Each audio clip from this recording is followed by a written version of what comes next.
Let's welcome Dr.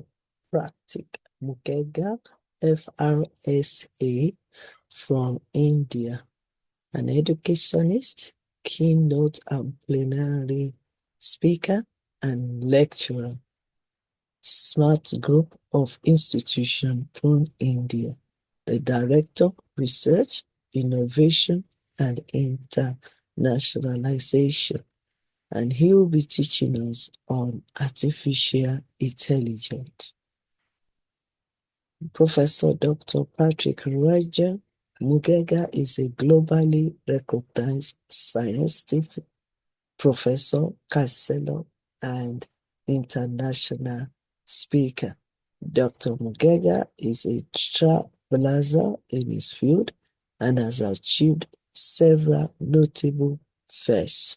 Dr. Mungekar has received numerous honorary doctorates from all over the world, making him one of the most recognized experts in his field. He has also taught over 30,000 students, career guided 50,000 students, trained 5,000 educators, and he continues to inspire and educate future leaders. He has been appointed in many organizations at various high positions as the same, and also appointed ambassador by some bodies almost in all disciplines. So permit me to just show the slides of information about Dr. Mungekar. Okay, so now we're going into the next lecture. Remember, we have authority or permission to show these two videos, the one we showed yesterday and today. And this is the permission note by Dr. Pratik Mungekar and his signature. So let's watch the video now.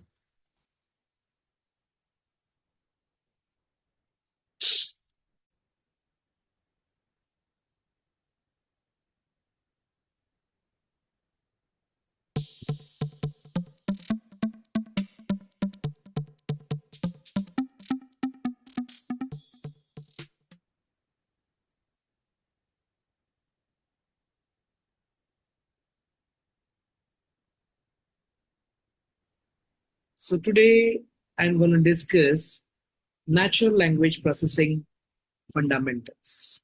So natural language processing, NLP, is the computerized approach to analyzing text that is based on both a set of theories and a set of technologies.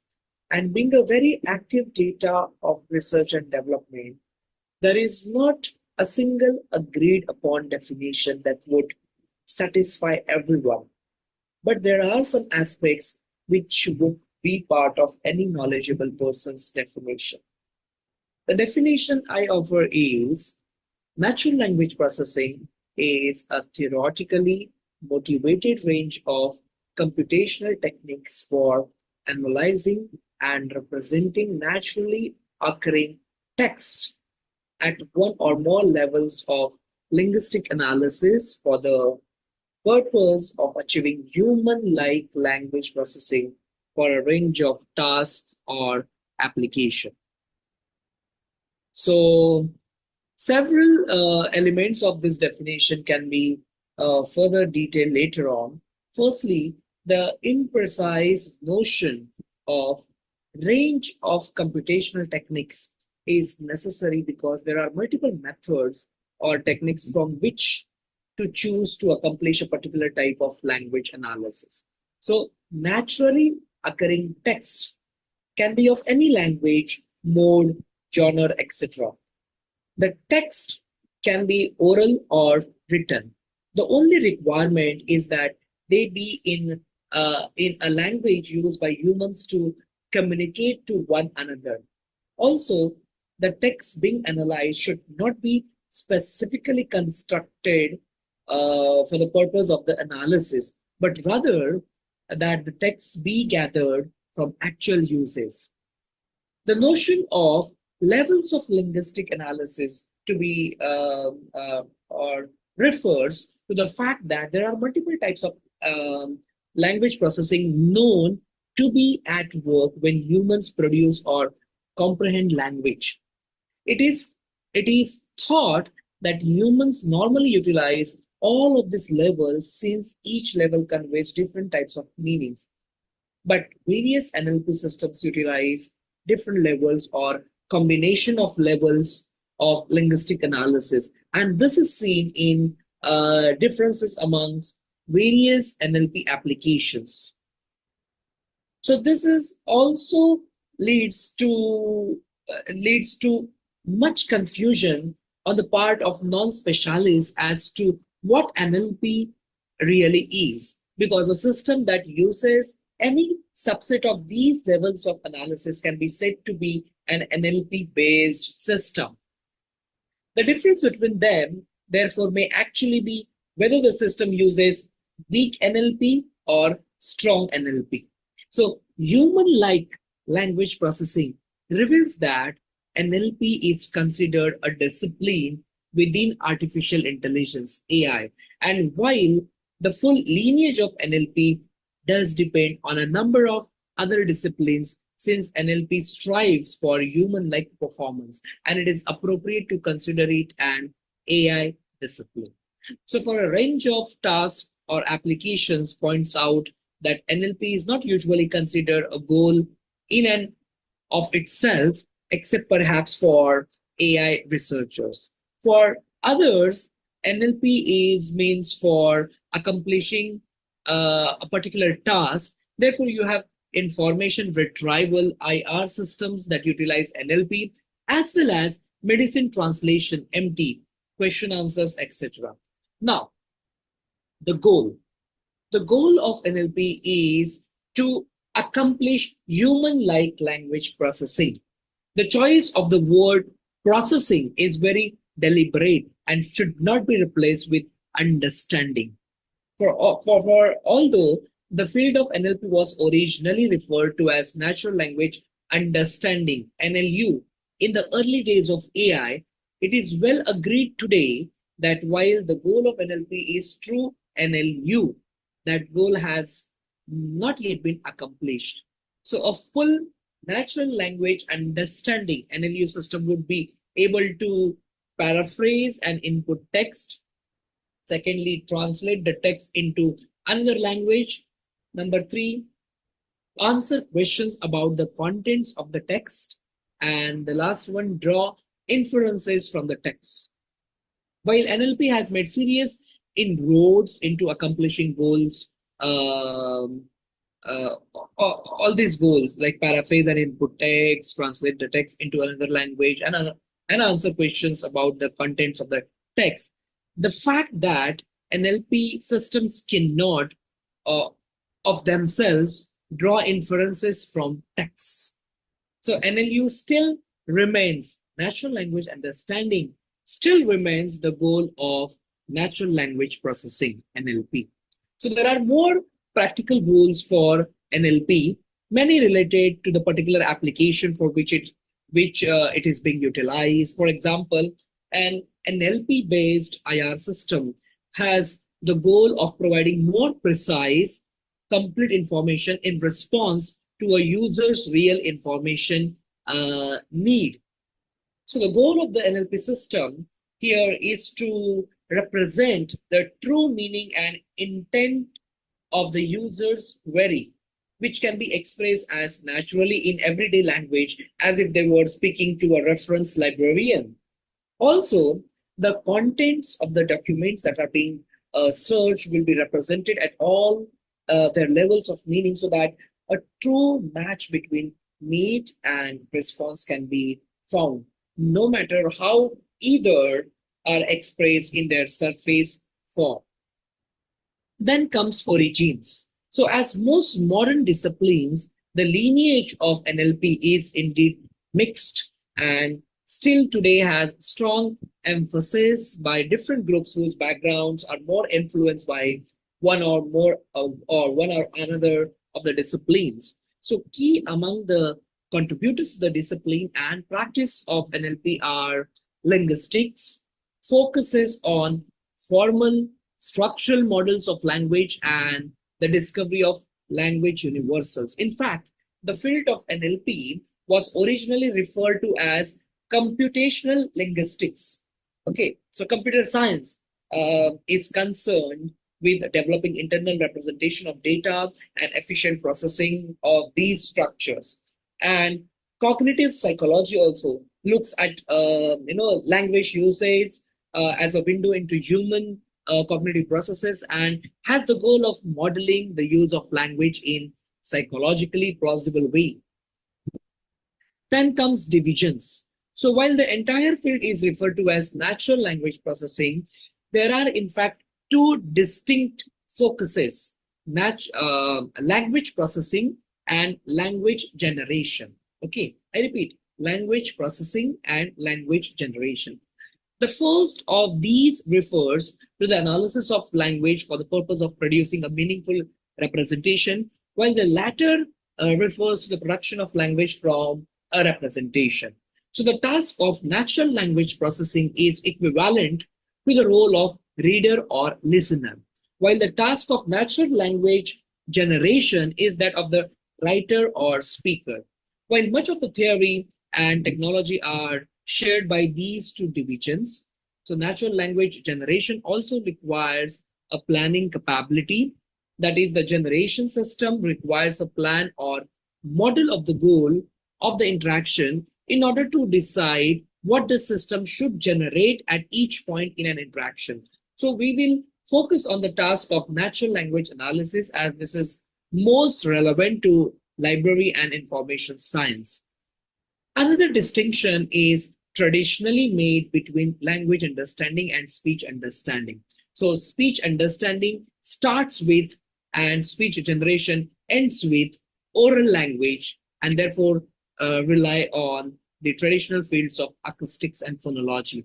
So speech understanding focuses on how the sounds of language as picked up by the system in the form of acoustical waves are transcribed into recognizable morphemes and words. So once in this form, the same levels of processing which are utilized on written text are utilized. So all of these levels, including the phonology level, will be I will be covered later on. However, the emphasis throughout will be on language in the written form.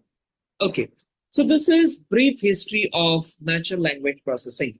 So natural language processing NLP has a rich history dating back in the late 1940s.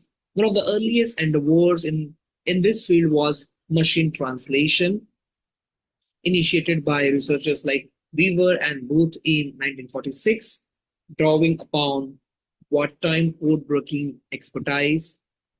So Weaver's influential 1949 memorandum on MT, machine translation, sparked interest and inspired various projects. However, early MT systems were simplistic, relying mainly on dictionary lookup and word order rules, resulting in poor translations due to the inherent ambiguity of natural language. In 1957, Chomsky's publication of Syntactic Structures introduced generative grammar, providing insights into how linguistic theory could be and could aid MT. During this period, the NLP landscape saw the emergence of other applications such as speaker recognition, leading to a divide between camps favoring theoretical linguistic and statistical methods. Over enthusiasm in the 1950s led to unrealistic expectations of fully automated high quality translation systems, promoting the ALP report in 1966, which halted funding for MT and NLP projects in the United States. Despite these setbacks, theoretical advancements continue with efforts to develop computationally tractable solutions for meaning representations. So the late 1960s and early 1970s witnessed the development of various linguistic theories such as transformational generative grammars by Chomsky, case grammar by Fillmore, semantic networks by Quillen, and conceptual dependency theory by Chang. So prototype systems like Eliza and Shudlew demonstrated early attempts at natural language understanding and interaction. Next slide. To be continued, the history. The late 1970s and early 1980s saw a shift towards the semantic issues and discourse analysis. So researchers delved into discourse phenomena and communicative goals, leading to the development of theories such as rhetorical structure theory. So this period also saw advancements in natural language generation with systems like text and mumble producing coherent responses. By the late 1980s, there was a resurgence of interest in non-symbolic approaches to NLP, driven by computational advancements and a recognition of the limitations of isolated solutions. So the last decade of the millennium witnessed rapid growth in the field, fueled by increased availability of electronic text, faster computers, and the rise of the internet. So statistical approaches gained prominence, addressing problems such as part of speech identification and word sense disambiguation. Today, NLP research continues to evolve with the development of next generation systems capable of handling the variability and ambiguity of language more effectively. So the field remains vibrant with ongoing efforts to advance NLP techniques and applications. Okay, then the levels of natural language processing. The most explanatory method for representing what actually happens within the natural language processing system is by means of the levels of language approach. So this is also referred to as synchronic model of language, and it is distinguished from the earlier sequential model, which hypothesizes that the levels of human language processing follow one another in a strictly sequential manner. So psycholinguistic research suggests that language processing is much more dynamic as the levels can interact in a variety of orders. So introspections reveals that we frequently use information we gain from what is typically thought of as a higher level of processing to assist in a lower level of analysis. For example, the pragmatic knowledge that the document you are reading is about biology will be used when a particular word that has several possible senses or meanings is encountered, and that and the word will be interpreted as having the biology sense of necessity. The following the description of levels will be presented sequentially. So the key point here is that meaning is conveyed by each and every level of language, and that since humans have been shown to use all levels of language to gain understanding, the more capable an NLP system is, and the more levels of language it will utilize. So the first one is phonology. Okay, now this level deals with the interpretation of speech sounds within and across words. So there are in fact three types of rules used in phonological analysis. Okay, the first, phonetic rules for sounds within words. Second, phonemic rules for variations of pronunciation when words are spoken together. And the third one is prosodic rules for fluctuation in stress and intonation across a sentence. So in the NLP system that accepts spoken input, the sound waves are analyzed and encoded into a digitized signal for interpretation by various rules or by comparison to the particular language model being utilized. Then the second level is morphology. So this level deals with the componential nature of words, which are composed of morphemes. So the smallest morphemes means the smallest units of meaning. For example, the word pre-registration, okay, can be morphologically analyzed into three separate morphemes: the prefix pre, the root registra, and the suffix shun, that means tion. So since the meaning of each morpheme remains the same across words, humans can break down an unknown word into its constituent morphemes in order to understand its meaning. Similarly, NLP system can recognize the meaning conveyed by each morpheme in order to gain and represent meaning. For example, adding the suffix ed to a verb conveys that the action of the verb took place in the past. This you all know.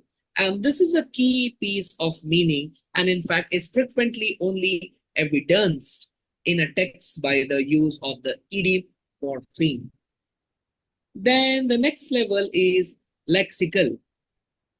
At this level, humans as well as NLP systems interpret the meaning of individual words. So several types of processing contribute to word level understanding. The first of these being assignment of a single part of speech tagged to each word. So in this processing, words that can function as more than one part of speech are assigned the most probable part of speech tag based on the context in which they occur. Additionally, at the lexical level, those words that have only one possible sense or meaning can be replaced by a semantic representation of that meaning. So the nature of the representation varies according to the semantic theory utilized in the NLP system. The following, what you can say, actually the meaning of the word launch is in the form of logical predicates. As can be observed, a single lexical unit is decomposed into its more basic properties. Given that there is a set of semantic primitives used across all words. So these simplified lexical representations make it possible to unify meaning across words and to produce complex interpretations much the same as humans do.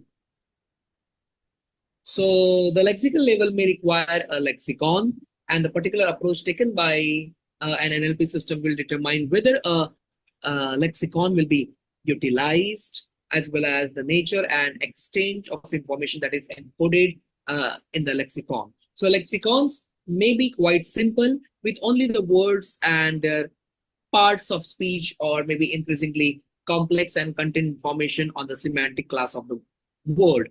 What argument it takes and the semantic limitations on these arguments, then definitions of the sense in the semantic representation utilized in a particular system, and even the semantic field in which each sense of polysemous word is used. Then comes syntactic.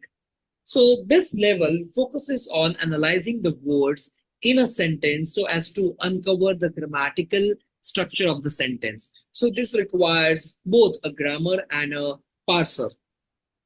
The output of this level of processing is possibly delinearized representation of the sentence that reveals the structural dependency relationships between the words. So there are various grammars that can be utilized and which will in turn impact the choice of a parser.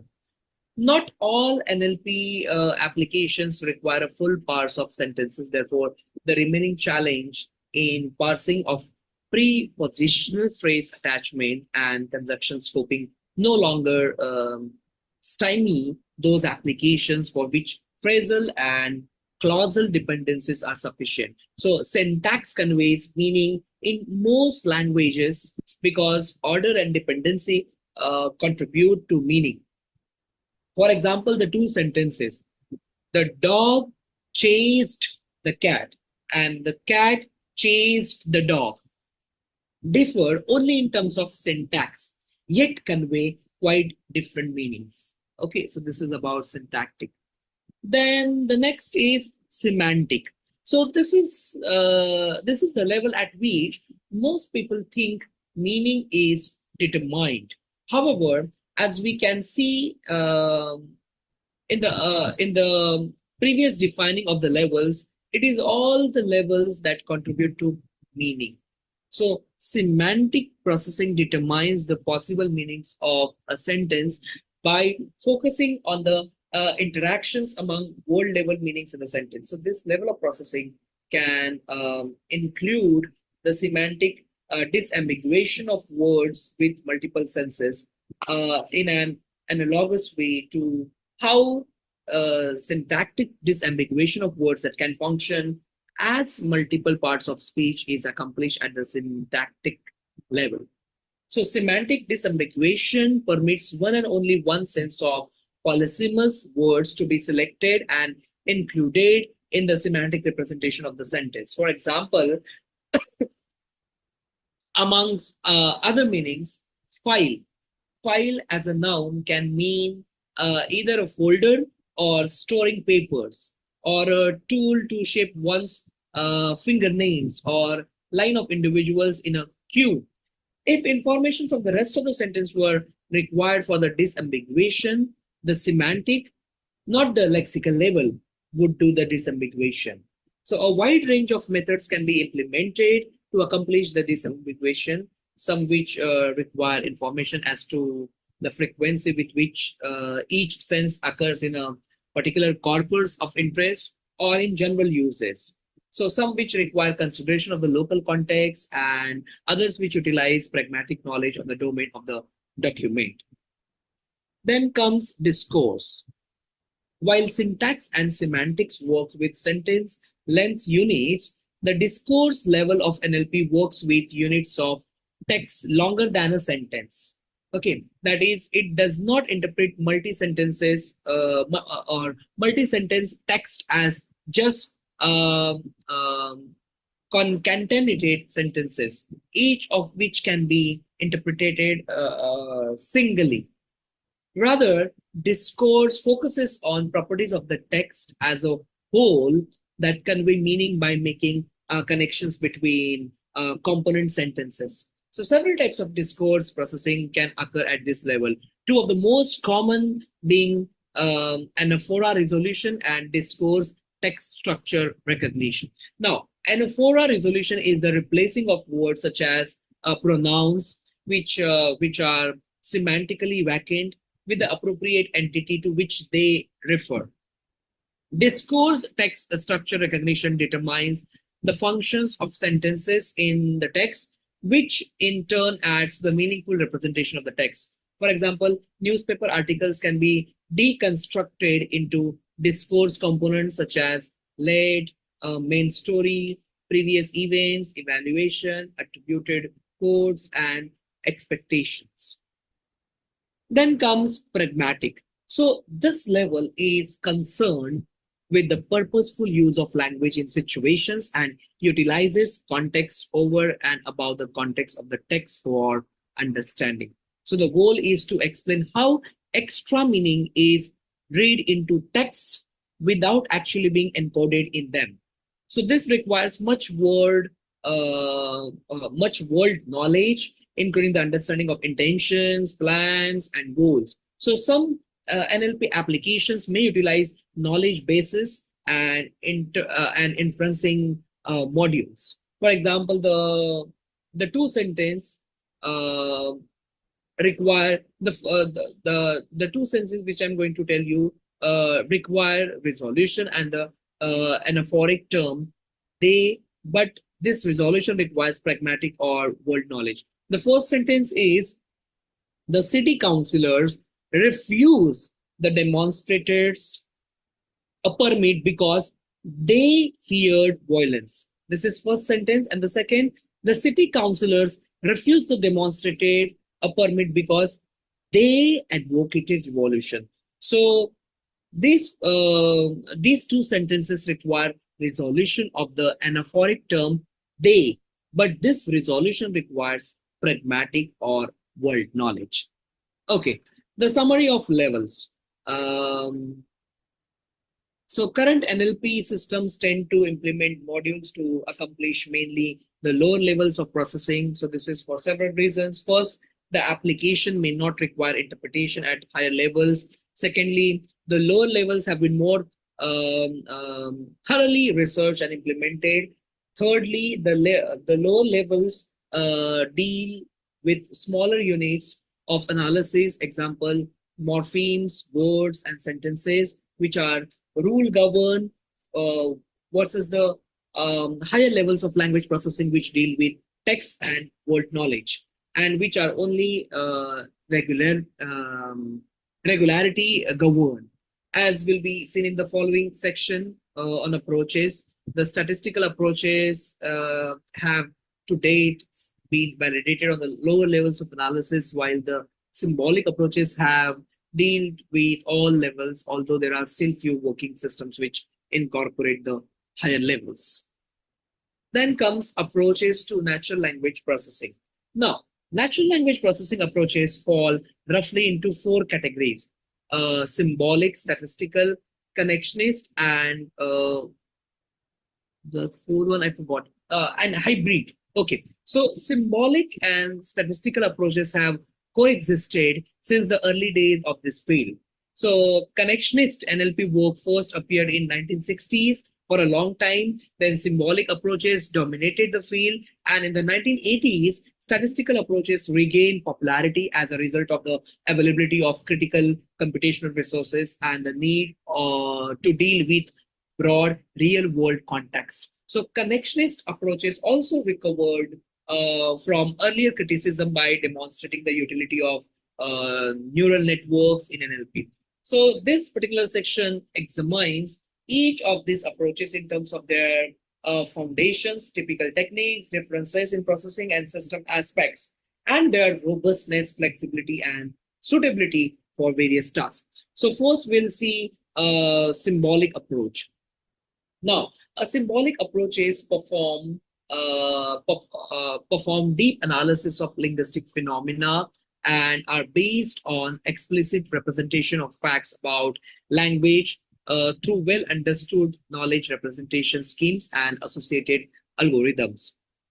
In fact, the description of the levels of language analysis in the uh, um, in in the preceding point is given from a symbolic perspective, and the primary source of evidence in symbolic systems comes from human developed rules and lexicons, as we discussed earlier. So a good example of symbolic approaches is seen in logic or rule based systems. Okay, so in logic-based systems, the symbolic structure is usually in the form of logic propositions. Manipulations of such structures are defined by inference procedures that are generally truth-preserving, and rule-based systems usually consist of a set of rules, an inference engine, and a workspace or working memory. So knowledge is represented as facts or rules in the rule base. The inference engine repeatedly selects a rule whose condition is satisfied and executes the rule. Another example of symbolic approaches is semantic networks. So first proposed by Quillen to model associative memory in psychology. So semantic networks represent knowledge through a set of nodes that represent objects or concepts, and the labeled links that represent relations between nodes. So the pattern of connectivity reflects semantic organization, that is highly associated concepts and are directly linked, whereas moderately or weakly related concepts are linked through intervening concepts. So semantic networks are widely used to represent structured knowledge and have the most connectionist flavor of the symbolic models. So symbolic approaches have been used for a few decades in a variety of research areas and applications such as information extraction, text categorization, ambiguity resolution, and lexical acquisition. So typical techniques include explanation-based learning, rule-based learning, inductive logic programming, decision trees, conceptual clustering, and k-nearest neighbor algorithms. So these are some typical techniques. Then the second approach is a statistical approach. Statistical approaches employ various mathematical techniques and often use large text corpora to develop approximate generalized models of linguistic phenomena based on actual examples of these what you can say phenomena provided by the text corpora without adding significant linguistic or word knowledge. So, in contrast to symbolic approaches, statistical approaches use observable data as the primary source of evidence. A frequently used statistical model is the hidden Markov model, which we call HMM, inherited from the speech community. So, hidden Markov model is a finite state automation that has a set of states with probabilities attached to transitions between states. So although outputs are visible, states themselves are not directly observable, thus hidden from external observations. So each state produces one of the observable outputs with a certain probability. So statistical approaches have typically been used in tasks such as speech recognition, lexical acquisition, parsing, parts of speech tagging, collocations, statistical machine translation, statistical grammar learning, and so on. Then the next approach is a connectionist approach. So similar to the statistical approaches, connectionist approaches also develop generalized models from examples of linguistic phenomena. What separates connectionalism from other statistical method is that connectionist or models combine statistical learning with various theories of representation. Thus, the connectionist representations allow transformation, inference, and manipulation of logic formulae. In addition, in connectionist system, linguistic models are harder to observe due to the fact that connectionist architectures are less constrained than statistical ones. So generally speaking, a connectionist model is a network of interconnected simple processing units with knowledge stored in the weights of the connections between units. So local interactions among units can result in dynamic global behavior, which in turn leads to computation. So some connectionist models are called localist models, assuming that each unit represents a particular concept. For example, one unit might represent the concept mammal, while another unit might represent the concept whale. So relations between concepts are encoded by the weights of connection between those concepts. So knowledge in such models is spread across the network, and the connectivity between units reflects their structural relationships. So localist models are quite similar to semantic networks, but the links between units are not usually labeled as they are in semantic nets. So they perform well at tasks such as word sense disambiguation, language generation, and limited inference. Other connectionist models are called distributed model. Unlike that, in localist models, a concept is distributed model. A concept in distributed models is represented as a function of simultaneous activation of multiple units. So an individual unit only participates in a concept representation. So these models are well suited for natural language processing tasks such as syntactic parsing, limited domains translation task, and associative retrieval. Okay, so this is a comparison among approaches. Okay, so from the previous information which I shared, we have seen that similarities and differences exist between approaches in terms of their assumptions, philosophical foundations, and source of evidence. So, in addition to that, the similarities and differences can also be reflected in the processes each approach follows, as well as in system aspects, robustness, flexibility, and suitable tasks. So the first is process. So research using these different approaches follows a general set of steps, namely data collection, data analysis or model building, rule or data construction, and application of sorry, rules or data in system. So the data collection stage is critical to all three approaches. although statistical and connectionist approaches typically require much more data than symbolic approaches. So in the data analysis or model building stage, symbolic approaches rely on human analysis of the data in order to form a theory, while statistical approaches manually define a statistical model that is an approximate generalization of the collected data. Then connectionist approaches build a connectionist model from the data, and in the rule or data construction stage, manual efforts are typical for symbolic approaches, and the theory formed in the previous step may evolve when new cases are encountered. So in contrast, statistical and connectionist approaches use the statistical or connectionist model as guidance and build rules or data items automatically, usually in relatively large quantity. After building rules or data items, all approaches then automatically apply them to specific tasks in the system. For example, connectionist approaches may apply the rules to train the weights of links between units. Then system aspects. By system aspects, we mean source of data, theory or model formed from data analysis rules and basis for evaluation. Then data. As mentioned earlier, symbolic approaches use human introspective data, which are usually not directly observable. So statistical and connectionist approaches are built on the basis of machine observable facets of data, usually from text corpora. Then the theory or model based on data analysis. So as the outcome of data analysis, a theory is formed for symbolic approaches, whereas a parametric model is formed for statistical approaches, and connectionist model is formed for connectionist approaches.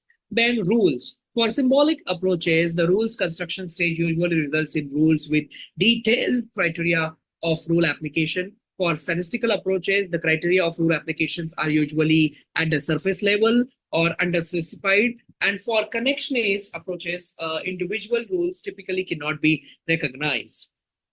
Then basis for evaluation. So evaluation of symbolic systems is typically based on intuitive judgments of unaffiliated subjects and may use system internal measures of growth, such as the number of new rules. So in contrast, the basis for evaluation of statistical and connectionist systems are usually in the form of scores computed from some evaluation function. However, if all approaches are utilized for the same task, then the results of the task can be evaluated both quantitatively and qualitatively and compared.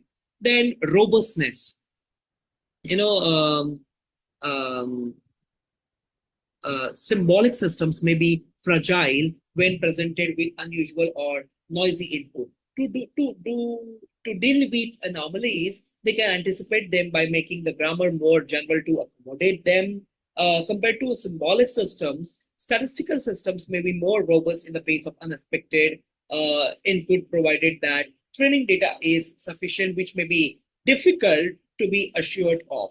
Then connection systems may also be robust and fault tolerant because knowledge in such system is stored across the network, and when presented with noisy input, they degrade gradually.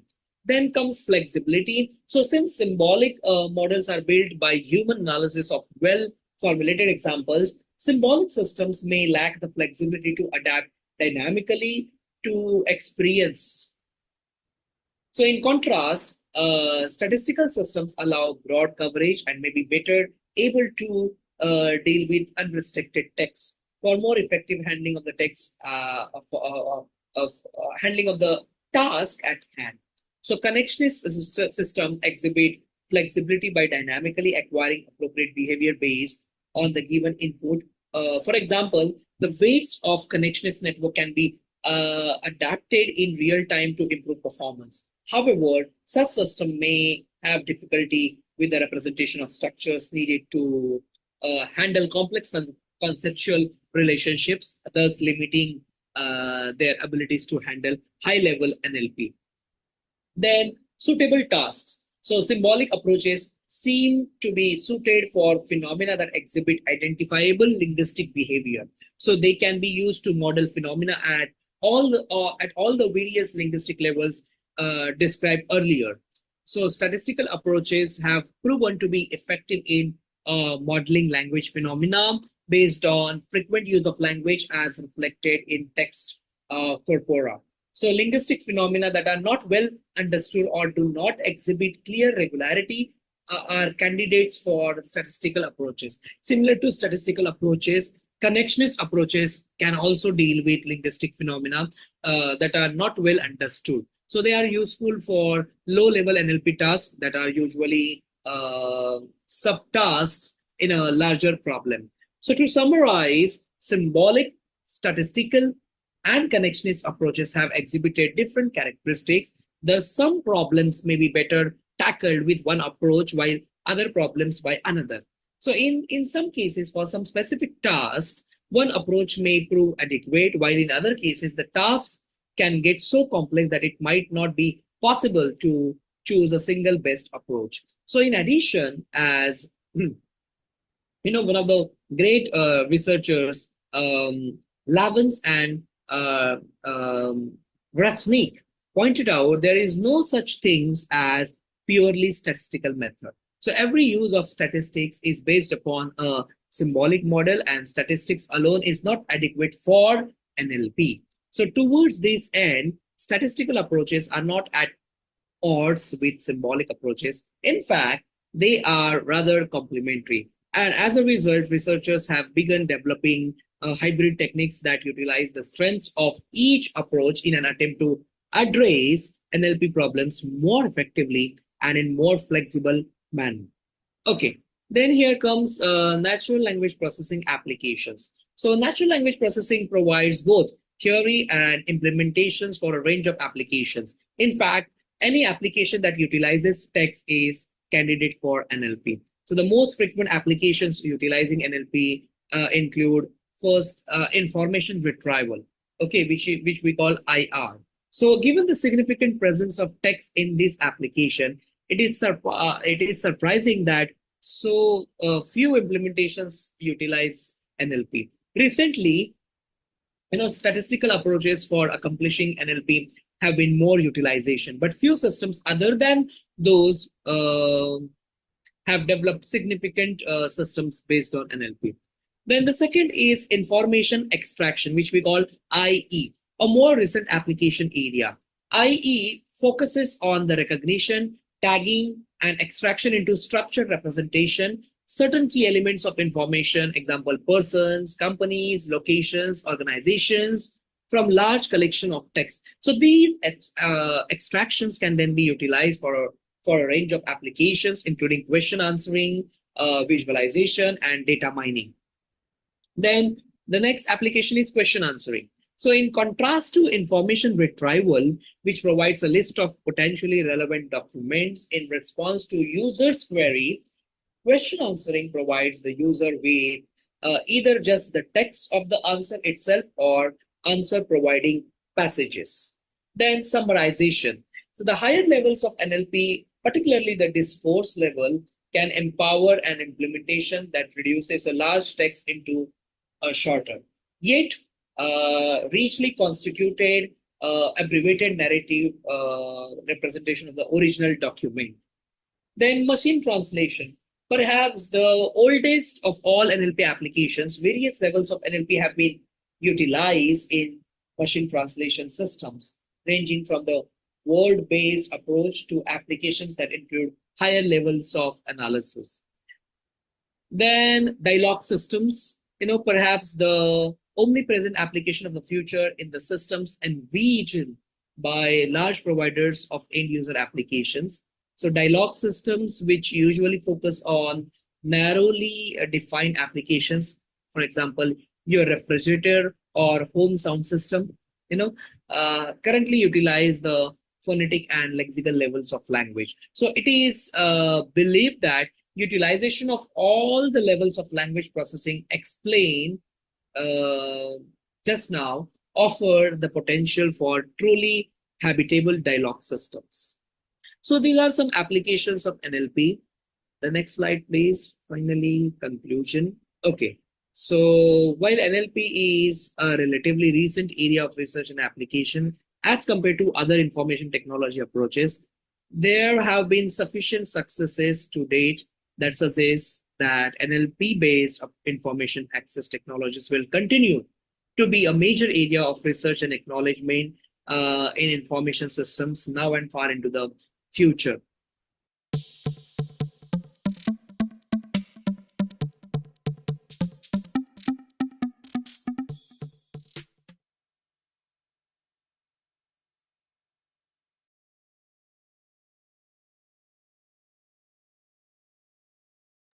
I believe that this lecture this morning has been amazing, and I believe that we've all learned from these great informations delivered by Professor Dr. Pratik Mungekar. I want to say thank you so much, Mr. Oluwafermi Faith Aminu, for joining us live, and also for many that will be watching this video later. Thank you so much.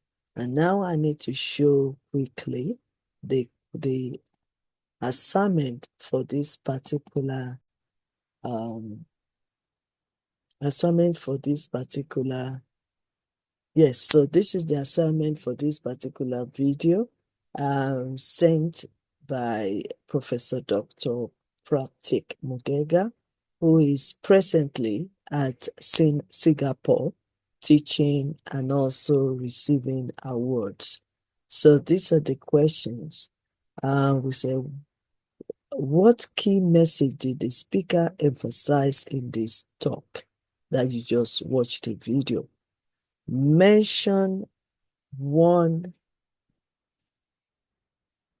real life. Mention one real life. Mention one real life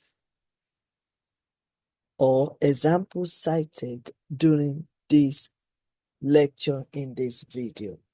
What role does innovation play according to the speaker? And what is the speaker's perspective on societal transformation through education? Let me see, do we have more questions? Okay, then the B, short answers questions, 3 to 4 lines. Describe, number 5, describe the importance of mindset change as conveyed by the speaker. And number 6, what advice is given to youth regarding global opportunities and responsibilities? Number 7, highlight any one quote or statement from the lecture that made an impact on you. And then number C, analytical and reflective questions. Analyze, number 8, analyze the lecture's relevance in the context of current educational reform in India. Reflect on how this lecture challenges conventional thinking in your field of interest. And finally, number 10, how does the speaker inspire you to be a change maker in your community or academic space? So these are the assignment for today, and I hope that you've really learned a lot from this particular video. So I want to say thank you so much for joining us. But before we go, let me quickly show some of our informations that will benefit many if they can grab it from the resources. And those benefits, those informations I'll be showing shortly before leaving. Okay, so let's see what we can do. Recently, 108 great world leaders contributed to this amazing book, 5 C's to Transform Any Relationship.